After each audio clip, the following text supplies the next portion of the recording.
salon des étudiants de VEC, c'est Prestigious universities from all over the world. toutes les filières d'études et services totalement gratuits. Le salon des étudiants de VEC, Samedi 26 et dimanche 27 novembre au Prudent Art Center. L'entrée est gratuite. UVEC is an international awards winner.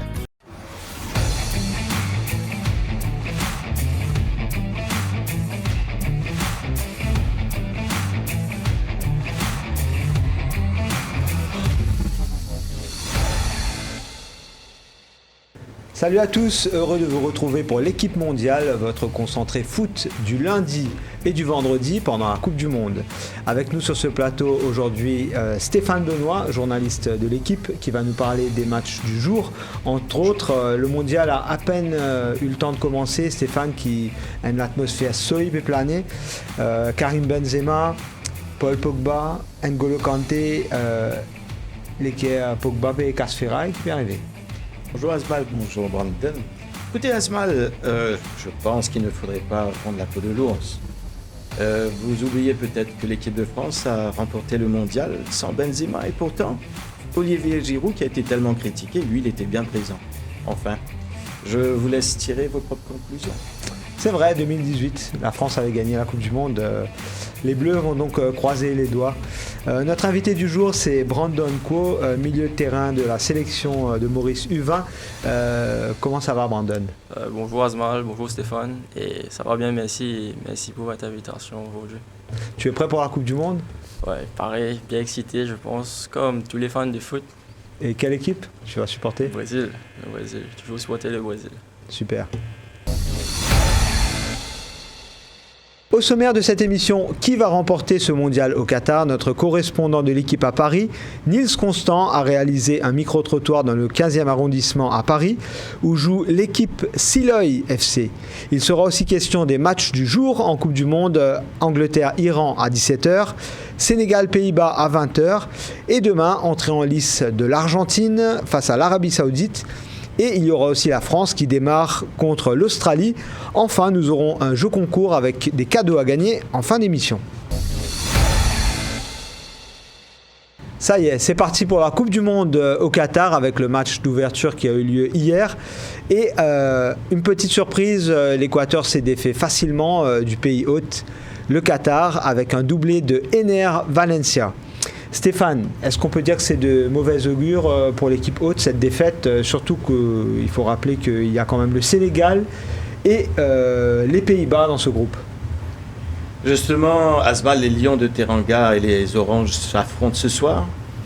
Que dire? Ce n'est que les favoris pour ce match demeurent les Oranges.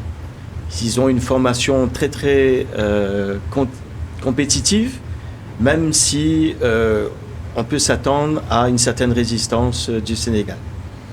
Surtout que la star du Sénégal sera absente, bien sûr, Sadio Mané. Et on devine que ça sera un petit peu triste pour tous les fans de Liverpool, même s'il est parti au Bayern, notamment Brandon, qui est fan de Liverpool aussi. L'absence de Mané, c'est quand même pas terrible pour le Sénégal. Ouais, c'est vrai, et surtout pour le joueur, se blesser avant une Coupe du Monde, ça doit être dur. Pareil comme Karim Benzema aussi. Exactement. Et les Pays-Bas seront sans Memphis Depay. Apparemment, il sera ménagé. C'est bien le cas, Stéphane? Écoutez, les Pays-Bas demeurent parmi, je dirais, les 5 meilleures équipes européennes du moment. Je pense qu'ils géreront le stress, la pression. Et il faudra simplement que cette équipe ne privilégie pas simplement l'attaque et surveille sur le plan défensif tout riposte du Sénégal. Mais je pense quand même que les Pays-Bas passeront. D'accord, merci pour toutes ces précisions, Stéphane. On retrouve à présent Niels Constant, journaliste à BFM TV, qui est aussi le consultant de l'équipe à Paris. Il a parlé avec des Mauriciens qui nous donnent leurs favoris de la Coupe du Monde. On regarde. Salut Asmal, nous sommes dans le 15e arrondissement de Paris où joue Siloy FC, non loin de la Tour Eiffel. Cette équipe de football promouvoit la culture mauricienne ici en France. J'ai demandé aux membres du Siloy FC quelle nation sera couronnée championne du monde dans un mois. Je vous laisse les écouter. Moi, c'est l'équipe de France, bien sûr. Qui fait? Ramener une 3e étoile pour la France. Non, L'équipe de France, hein, c'est mon équipe favorite. Maintenant, on verra bien au vu des choix de Didier Deschamps. Mais pour moi, il y a moyen d'aller gagner la deuxième Coupe du Monde d'affilée. Je suis un petit peu hésitant entre le Brésil et l'Argentine. Mais je vois bien l'Argentine gagner. Ils ont une équipe forte. Toutes les lignes, c'est solide. Le Brésil, je pense. Le Brésil. Pour moi, ils ont la meilleure défense, la meilleure attaque. Un des meilleurs gardiens. Ah, full Brésil. Mais il y a l'attaque. Comme Amsterdam, le gardien l'Allemagne. Mais Brésil. Brésil. Qui fait Brésil parce que Brésil, nous avons Neymar. Nous avons Vinicius. Nous avons plein d'autres encore. Et beaucoup de joueurs, nous avons qui l'équipe là. Bon, pas tout, à part d'Argentine qui a fait des efforts. Hein. Brésil, parce que déjà, ils sont l'équipe favorite. Ils sont l'équipe de cœur. Et après, personnellement, je ne trouve personne pour capable faire face au Brésil cette saison-là. Brésil, l'Argentine et je pense aussi l'Allemagne, c'est une bonne équipe. L'équipe de France, c'est une équipe qui, comment dire, c'est un effectif fabuleux, mais seulement comment la dernière Coupe du Monde fait un exploit. Brésil ou l'Argentine. Hein. Neymar, Messi, Lautaro, Gabriel Jesus, non, c'est mort. Avec tous les défenseurs qu'il a pris, Deschamps, c'est mort, il a lâché la coupe. Vous pourrez suivre les matchs et les résultats du Siloy FC sur leur page Facebook et Instagram. En attendant, dites-nous dans les commentaires quelle équipe, selon vous, remportera la Coupe du Monde au Qatar. Allez Siloy! Alors avec nous sur ce plateau, Brandon Coe, qui est donc milieu de terrain en sélection U20. L'équipe mondiale va essayer de donner un petit peu la parole à des jeunes footballeurs de temps en temps, qu'on ne connaît pas forcément. Alors Brandon, raconte-nous un petit peu comment se passe ton parcours en tant que footballeur. C'est bien, déjà j'ai commencé le foot à l'âge de 6 ans environ. Donc le foot c'est vraiment ma passion depuis que je suis tout petit. Et j'ai commencé à jouer à l'école et puis au fur et à mesure, j'ai progressé, j'ai commencé à jouer dans les académies. Et puis je suis parti au centre François Blacas et maintenant sélection U15, U17 et U20.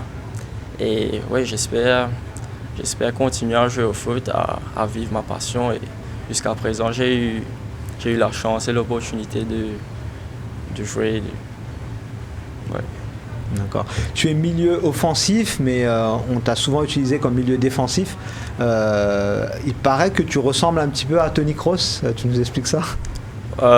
Ouais, moi, Tony Kroos, c'est un joueur à qui j'aime prendre exemple, surtout pour son élégance quand il joue. Et ouais, j'essaie de vraiment prendre exemple sur son jeu et apprendre un maximum de lui. Il y a un autre joueur aussi que tu apprécies beaucoup, beaucoup plus technique, qui se trouve du côté du Brésil, n'est-ce pas? Oui, en effet, Neymar, quand j'étais petit, à l'âge de 7 ans, à cette époque, il jouait encore à Santos. Et c'est là où j'ai découvert. Sur les vidéos YouTube, je regardais beaucoup de ses vidéos. Et c'est là que c'est devenu mon jeu préféré. D'accord. Mais tu nous rassures quand même, les vidéos YouTube, c'est pas quand il se roule par terre, il faut pas faire ça. Non. À cette époque, c'était spectacle sur le terrain. Ouais. D'accord. On espère qu'on va retrouver le vrai Neymar quand même pendant ce mondial 2022 au Qatar, qui va dribbler et mettre des frappes en lucarne et pas faire le petit cinéma comme au dernier mondial. On va faire une petite pause de pub et on revient tout de suite. Le salon des étudiants de VEC, c'est Prestigious universities from all over the world. toutes les filières d'études et services totalement gratuits. Le salon des étudiants de VEC, Samedi 26 et dimanche 27 novembre au Prudent Art Center. L'entrée est gratuite. Ovec is an international awards winner.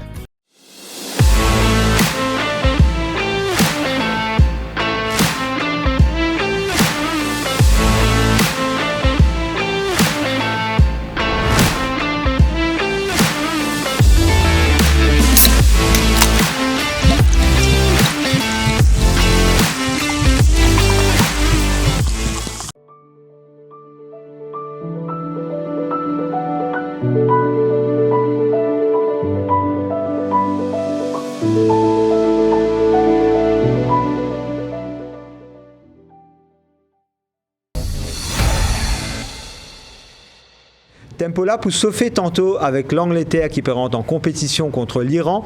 Nous avons un petit fan qui peut causer dans quelques instants, c'est Harry Kane Jr. Hi, my name is Ken. I want to play football like Harry Kane England. Alors Stéphane, les Free Lions contre l'Iran, un batté contre tiré, contre un Iranien, qui peut arriver un peu? Écoutez Asmal, avant de vous répondre, il y a quelque chose qui me taraude un peu. Alors il y a un attaquant iranien, Azmoun Sardar. Est-ce que après cette émission, vous allez rejoindre l'Iran pour disputer ce match contre l'Angleterre? Expliquez-moi un peu. Bon, c'est vrai que Azmoun, ça se ressemble un peu. C'est peut-être un cousin lointain, je ne sais pas. Alors pour vous répondre, écoutez, dans ce groupe B, l'Angleterre quand même a la cote de favori. Hein. N'oublions pas, même s'ils ont perdu l'Euro chez eux, ils demeurent une des équipes les plus solides au niveau européen. Et dans cette escouade de Gareth Southgate, il ne faudra pas oublier que l'homme à surveiller, c'est Harry Kane. C'est un joueur, le capitaine de cette équipe anglaise. Il a marqué 51 buts en 75 sélections. Donc, mais est-ce que c'est pour cela qu'il faudrait sous-estimer l'Iran? Je ne pense pas. On pourrait faire allusion, par exemple, à un des attaquants de l'Iran, qui est Taremi. C'est quelqu'un qui prend beaucoup de plaisir. C'est le joueur star de l'équipe, justement. Prend beaucoup de plaisir sur le terrain.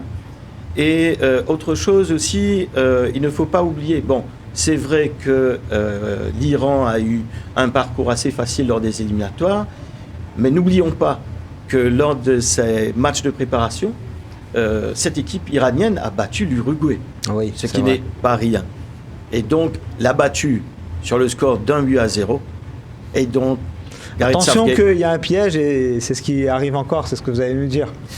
L'équipe anglaise ne devrait pas aller la fleur au fusil et devrait quand même rester vigilante. Tout à fait, surtout que l'Iran est entraîné par un certain Carlos Queiroz, ancien entraîneur adjoint de Manchester United que les Mauriciens connaissent bien. Donc on va se méfier. Au niveau tactique, Brandon, à quoi tu t'attends un peu dans ce match? Déjà, l'Angleterre, la forme n'est pas dans leur côté. Ils ont été relégués des Ligues des Nations.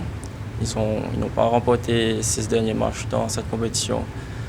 Mais quand même, finalistes de l'Euro, pour moi, ils sont quand même favoris dans ces matchs. Finalistes de l'Euro et on n'oublie pas quand même demi-finalistes du dernier mondial 2018. Ouais, c'est vrai. Donc on a l'impression qu'ils montent, ils gravissent les échelons petit à petit, les Anglais.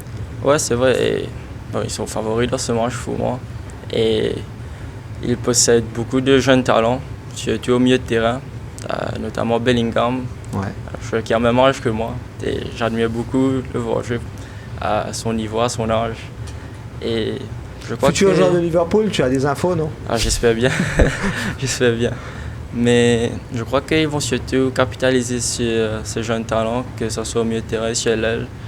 Parce que sans doute Harry Kane, lui, va commencer en attaque. Et Southgate doit trouver la balance. Surtout. D'accord. Et au niveau tactique, tu penses qu'ils vont mettre qui comme avant-centre? Harry Maguire encore? Harry Maguire, je ne suis pas sûr s'il va commencer en défense. Mais ils ont une bonne attaque remplie de talent et surtout, ils ont l'habitude de jouer ensemble. En tout cas, les Mauriciens vont croiser les doigts pour une victoire ce soir. Et demain, ça sera à l'entrée en lice des champions du monde avec France-Australie. Côté tricolore, c'est vraiment le bal des éclopés, Stéphane, avec Karim Benzema out. Est-ce que la France peut aller loin sans son ballon d'or et en commençant par déjà battre l'Australie et prendre les 3 points, c'est-à-dire pour s'enlever un petit peu une épine du pied? Écoutez, je vais peut-être vous choquer, Azmal, mais le forfait de Benzema est peut-être la meilleure chose qui aurait pu arriver à l'équipe de France. Pourquoi? Parce que, si on se rappelle un peu le Mondial 2002, l'équipe de France avait une équipe très, très compétitive. Je pense par exemple à Thierry Henry, David Trezeguet et le hasard a voulu que Zinedine Zidane, le maître à jouer, était indisponible les 2 premiers matchs. Et finalement, les Français ont été éliminés. Il se trouve que la France, en 98 et en 2018, ces 2 formations ont joué collectivement, ne s'appuyant pas uniquement sur les individualités. Et je pense que Didier Deschamps, qui n'a rappelé aucun autre attaquant lorsque Benzema s'est blessé, je pense qu'il composera avec un collectif plutôt que se baser sur des individualités. Maintenant, pour ce qui est de l'Australie, je pense quand même qu'il faudra s'en méfier. Vous vous rappellerez qu'en 2018, c'est grâce à Paul Pogba qu'un but avait été marqué, donc la France avait gagné. Mais l'Australie montrera un autre visage, je pense. Ils étaient trop sur la défensive il y a 4 ans. Je pense que eux aussi, ils auront un collectif. Ce sera un match très serré, mais où je pense que la France a un gros avantage. Après, il paraît que sur les corners aussi, ils bondissent beaucoup. Je crois que c'est l'effet kangourou des Socceroos, non? Bah écoutez, nous avions vu les Australiens très bons à ce niveau-là, mais je pense que l'équipe de France, avec un vieux Olivier Giroud, mais très efficace de la tête, il saura leur répondre aussi. Justement, c'est quand même marrant tout ce qui se passe autour d'Olivier Giroud. Avant d'annoncer la sélection, il disait est-ce qu'il sera là, est-ce qu'il ne sera pas là. Finalement, bim, Benzema n'est pas là et c'est une fois encore peut-être Giroud qui sera le sauveur. Et avec son profil d'attaquant un peu en pivot, je crois qu'il peut apporter beaucoup à l'équipe de France en plus. Écoutez, au Milan AC, il a sans cesse démontré ses qualités de renard des surfaces, si on peut appeler ça comme ça. Et je pense qu'il sera quand même plus un joker. Je ne pense pas que Didier Deschamps le titularisera pour chaque match, mais il aura son mot à dire et je pense qu'il tirera l'équipe de France de beaucoup de problèmes. En tout cas, une équipe de France très complète. Ils n'ont que 25 joueurs, ils n'ont pas remplacé, ils n'ont pas pris un 26e, avec notamment un certain Kylian Mbappé. C'était la révélation du dernier mondial 2018. On se rappelle de cette chevauchée incroyable contre l'Argentine, juste avant le but de Benjamin Pavard. Et est-ce que, Brandon, est-ce que tu penses, toi, que Mbappé peut galvaniser cette équipe et les emmener très loin? Kylian Mbappé, l'un des meilleurs joueurs du monde, ensemble avec Ousmane Dembélé aussi, ils possèdent une vitesse incroyable et ils vont capitaliser sur cette vitesse et pour pouvoir dominer l'adversaire. Mais l'absence de Benzema, je pense, Ballon d'Or, ils vont sûrement sentir son absence, tout comme Pogba et Kanté. C'est une grosse ça fait beaucoup quand même, ouais, beaucoup d'absents. Ouais. Justement. Mais voilà, c'est là où il doit prouver qu'il peut le faire. En tout cas, une équipe de France très diminuée. Il y a aussi l'Argentine qui entre en lice mardi. Une grosse cylindrée. On attend beaucoup de Lionel Messi. Et toi, personnellement, qu'est-ce que tu vois pour cette équipe? L'Argentine, c'est probablement l'équipe la plus en forme du moment. Je vois, ils sont sur 36 matchs invaincus. Ils sont à 2 matchs de battre le record de l'Italie, en fait, d'invincibilité. Exactement. Ouais. Et voilà, ils sont sûrement, après le Brésil, ils sont 2e favoris. Et je pense que qu'on soit fan de Messi ou pas, on aurait aimé le voir gagner cette Coupe du Monde parce qu'il mérite. Et vraiment, s'il gagne cette Coupe du Monde, on peut dire que he completed the game. C'est le seul trophée qui lui manque à son palmarès. Et donc, si moi, supporter du Brésil, si le Brésil ne remporte pas la Coupe du Monde, j'aurais aimé voir l'Argentine. T'aurais aimé voir l'Argentine. C'est fair play quand même, parce que souvent les Brésiliens n'aiment pas les Argentins. Mais à Maurice, c'est vrai que entre les deux, ça se respecte beaucoup. Ouais.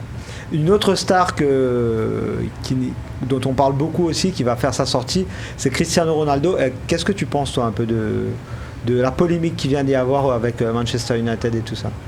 Je ne sais pas si la polémique va affecter l'ambiance au sein du groupe, parce qu'il y a beaucoup de joueurs de Man United dans l'équipe Portugal, Fernandes et Dalot. Et donc, il faut voir qu'est-ce qui va se passer. Très bien. Stéphane, entre Cristiano Ronaldo et Messi, vous votez pour qui? Je voterais plutôt pour Messi parce qu'il a été beaucoup plus régulier lors des 2 dernières saisons. Et je pense que Lionel Messi aussi, il a une certaine discipline. Ce n'est pas, on l'a vu au PSG, c'est quelqu'un qui marque, mais qui sait aussi distribuer des ballons à ses coéquipiers. C'est quelqu'un qui a un très fort sens du collectif. Et je le verrai, moi aussi, aller très loin dans cette compétition. Pourquoi ne pas le voir soulever finalement ce trophée qu'il a tant attendu. Mais j'aimerais peut-être compléter quelque chose par rapport à ce que Brandon a dit. L'Argentine et le Brésil, pourquoi pas d'autres équipes du continent sud-américain, auront l'avantage par rapport aux Européens, puisque ce climat qui existe au Qatar les avantagera, je pense. En tout cas, merci beaucoup, messieurs, pour ces débats passionnants et bon match à tous avec l'Angleterre ce soir. On va terminer avec le jeu concours. La semaine dernière, on avait demandé qui est le meilleur buteur de la Coupe du Monde sur une seule et même édition. Il s'agissait bien sûr de Juste Fontaine, attaquant de l'équipe de France qui avait marqué 13 buts. Félicitations à Louise Mimi qui remporte donc des goodies de l'équipe offerts par nos partenaires Superbowl et Foot 80. Alors voici le polo shirt l'équipe mondiale Super Bowl remporté. Et on aura aussi des goodies à remporter cette semaine avec une nouvelle question. Quel âge avait Pelé quand il a remporté sa première Coupe du Monde? Alors précipitez-vous sur notre page Facebook de l'équipe et envoyez-nous votre réponse en inbox en précisant vos noms et vos coordonnées. Bonne chance à tous et à vendredi pour une nouvelle émission L'équipe mondiale avec notamment Benoît Thomas. Ciao ciao, à bientôt.